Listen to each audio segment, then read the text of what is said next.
All right, listeners, get ready for a deep dive. We're tackling Women in Love by D.H. Lawrence today. And, you guys sent in some really fascinating sources for this one. Yeah, a real mix. Yeah, like summaries, in-depth analyses, really the whole shebang. I can already tell this is going to be a super interesting look at love, relationships, power struggles, and really those timeless struggles between what we as individuals want and what society kind of pushes on us. So without further ado, let's dive into Women in Love. This novel, it really throws us right into the thick of early 20th century England. Yeah. Picture this. Yeah. Factories are popping up everywhere. Social rules are changing constantly. And there's this feeling of what's next, Yeah. you know? And this really sets the stage perfectly for D.H. Lawrence to explore, like, how all these external forces shape the way people connect, or you sometimes clash. Yeah, for sure. And speaking of clashing, let's talk about the two sisters who are front and center in this whole thing, Ursula and Gudrun Brangwen. And what's so interesting is, right off the bat, Lawrence makes it clear that they are total opposites. Oh, completely. Ursula, she's searching for this love that feels like, really authentic and really means something. Right. Well, Gudrun, she's got this artistic, almost cynical kind of view of relationships. I'm really curious as we go through this to see how those different perspectives play out, how their paths unfold. Well, they're contrasting personalities. I mean, that really sets the stage for these, like, fireworks. When we meet the two men who enter their lives, Rupert Birkin, this school inspector who's, like, always pushing boundaries, and Gerald Crich, Oh, yeah. who's an industrialist, but he's also grappling with some pretty intense, hidden emotions. Yeah, I can see sparks flying already. For sure. Just thinking about those personalities, it makes everything so much more interesting. And one scene in particular, I was reading through the sources, and one scene really jumped out at me.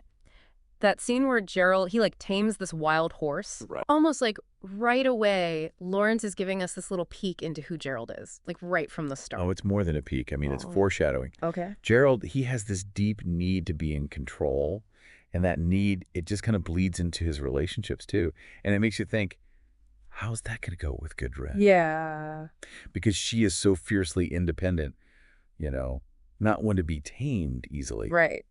So this isn't just about a man and a woman. This is like a clash of these two, powerful forces. Yeah, I see what you're saying. Okay, so while Gerald's out there, taming these wild horses, Ursula and Rupert, they're having these super deep philosophical conversations. Like their relationship, it's all about this journey, this searching for meaning together. But I did notice in the sources that they seem to have very different views on love and marriage. Yes, very much so.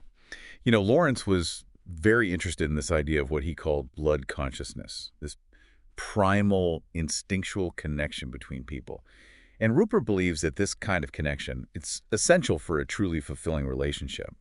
But Ursula, she wants something a little more, grounded in reality, not just these abstract ideas. It's like they're trying to build a bridge between these two worlds. I can sense some tension brewing there already. Yeah. Then things take this dark turn with that tragic accident at the water party. And I couldn't help but think, the water itself, it felt symbolic. Almost like foreshadowing, maybe, of what's to come. You're really picking up on something important there. Yeah. Because for Lawrence, water, it has this duality. It can cleanse, it can purify. Yeah. Like, it's also be super dangerous, Yeah. overwhelming. Right. And that drowning accident, it really cracks open Gerald's, like, his carefully constructed emotional armor. You know what I mean? Yeah. It reveals this deep struggle he has with vulnerability. Mm. And it's a pivotal moment. And I think it's safe. And the contrast between these two couples, it becomes even more pronounced. It's like the isolation and this like stark beauty of the landscape, it's mirroring what's happening inside each character. The Alps become like this crucible, for the relationships. Ursula and Rupert, they find solace in nature's grandeur. While Gudrun and Gerald, their connection seems to just like unravel further against that backdrop of this icy beauty. Right. It's almost as if the environment itself is pushing them to confront like their deepest truths. And then just when you think things can't get any more intense, we have Gerald's tragic demise. It's such a heartbreaking end, and yet it feels so inevitable given, how much he struggled with emotional repression. Gerald, he seeks escape in this like icy wilderness. But in the end, his inability to face his inner turmoil, it leads to his downfall. And Lawrence, he doesn't shy away from showing us the consequences of denying our true selves, like the devastating consequences. Yeah, it really drives home that point, doesn't it? running away from our problems, it rarely leads to a happy ending. And I think what makes Lawrence's writing so powerful is that he doesn't just present these characters, on the surface. Right. He goes deep into their inner worlds, and he uses all this symbolism to add like these layers of meaning to their actions and relationships. Yeah, and speaking of symbolism, one image that really stuck with me from all the sources was that jeweled paperweight, the one that Hermione uses to try to like control Rupert. Oh, yes. It's such a small object, but it seems to represent something so much bigger, right? In their relationship. What do you think about that? You're so right. That paperweight, it's not just some random thing. It's what Lawrence calls a fetish. And it reveals a lot about Hermione's need for control. Mm-hmm. She wants to like possess Rupert intellectually, emotionally, keep him, under her thumb, just like that paperweight holds down the paper. Right. But Rupert, he longs for this connection that's based on mutual freedom, not control. Mm-hmm. And that little object, it becomes this symbol of their incompatibility, like on a fundamental level. Wow, yeah. It's amazing how Lawrence can pack so much meaning into one tiny little object. Hmm. I also noticed that Gudrun, she often sits in this like massive chair, almost like a throne. Right. And I couldn't help but wonder if that was significant too. It's a great observation. That chair, it becomes like this symbol of Gudrun's own desire for power, her refusal to be, dominated by Gerald. It's like a visual representation of their whole power struggle, just like playing out right there in the setting. Yeah, it's really cool how every detail seems to be so carefully chosen to reflect these inner lives of the characters. Even like the landscape of the Alps, plays a role. Absolutely. The Alps represent this untouched world, right? A place where people can shed all their, pretenses and just confront who they really are. And it's a setting of like immense beauty, but also this harsh reality, Yeah. which perfectly mirrors the emotional turmoil going on inside. The sources also went into some pretty interesting interpretations of the ending. And I'm really curious, I'm particularly curious about Rupert's reflections, his final reflections on love and friendship. What did you take away from those? I think in the ending, Lawrence is challenging us to think beyond, these traditional definitions of what a relationship is. Okay. Rupert is dealing with the loss of Gerald, obviously. Mm-hmm.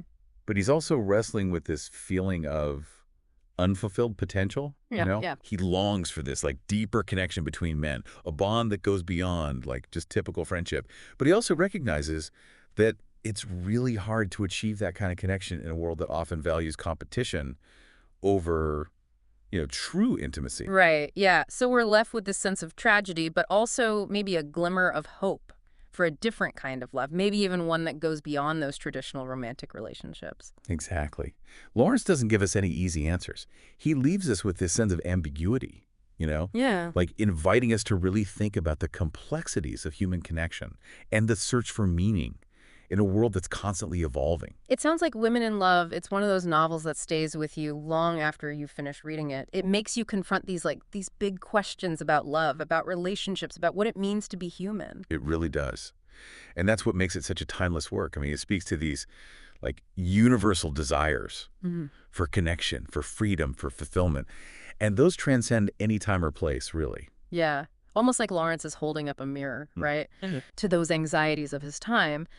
But in doing so, he's also reflecting something really timeless about being human. And I mean, let's be real, those anxieties haven't gone away, even in our modern world.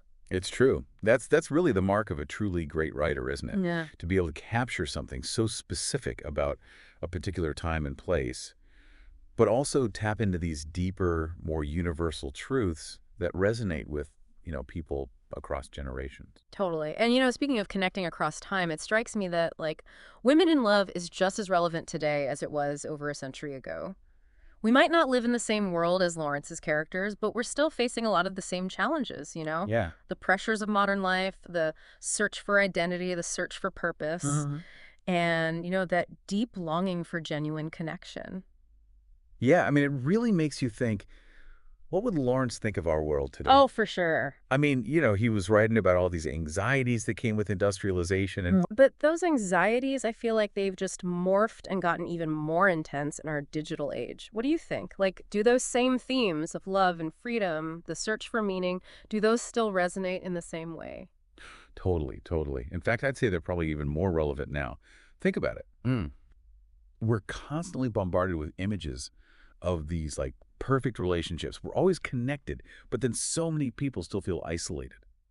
And that pressure to like achieve, to succeed, it can be so overwhelming. It's no wonder people feel lost and disconnected, just like Lawrence's characters. Yeah, it's like we're all searching for that blood consciousness connection, but in a world that makes it like way harder to find. And Lawrence, he doesn't really offer any like easy answers, does he? He shows Mhm. us, the downsides of both kinds of love. The passionate, destructive kind, like Gudrun and Gerald, but also the more intellectual, balanced relationships, like Ursula and Rupert. So where does that leave us? Like, what are we supposed to take away from all this? I think Lawrence, what he's trying to do is make us think critically about what we really want in our relationship. Yeah. He's not saying, like, this type of love is better than that type. He's asking us to examine, you know, what we believe and why. Yeah. Like, are we just chasing these fleeting moments of passion, or are we looking for something deeper, more lasting? Yeah. And are we willing to face our vulnerabilities and really embrace how complex true intimacy can be? Yeah, yeah. That's a lot to think about. And I think that's what makes this kind of deep dive so fascinating. It's not about getting all the answers. It's about asking the right questions. Absolutely. And speaking of questions, I have one for you listening right now. We've talked a lot about how Lawrence presents these two different types of love, the Yeah. passionate kind and the intellectual kind. Mm-hmm. But what about the role of friendship? Think about your own relationships for a second. Could a really deep, meaningful friendship, could that offer the same kind of fulfillment as a romantic relationship? Wow, that's a great question to consider. It really challenges us to think differently about what a truly fulfilling connection can look like. Yeah. And I think it's a particularly important question now. I mean, in our world today, where these traditional ideas of relationships are kind of being questioned and redefined all the time. Totally. I mean, Women in Love may have been written like over 100 years ago, but the questions it asks about love, about connection, about searching for meaning, they're timeless. It reminds us that even in a world that's constantly changing, some things, they just stay fundamentally human. And you know what? It's an invitation.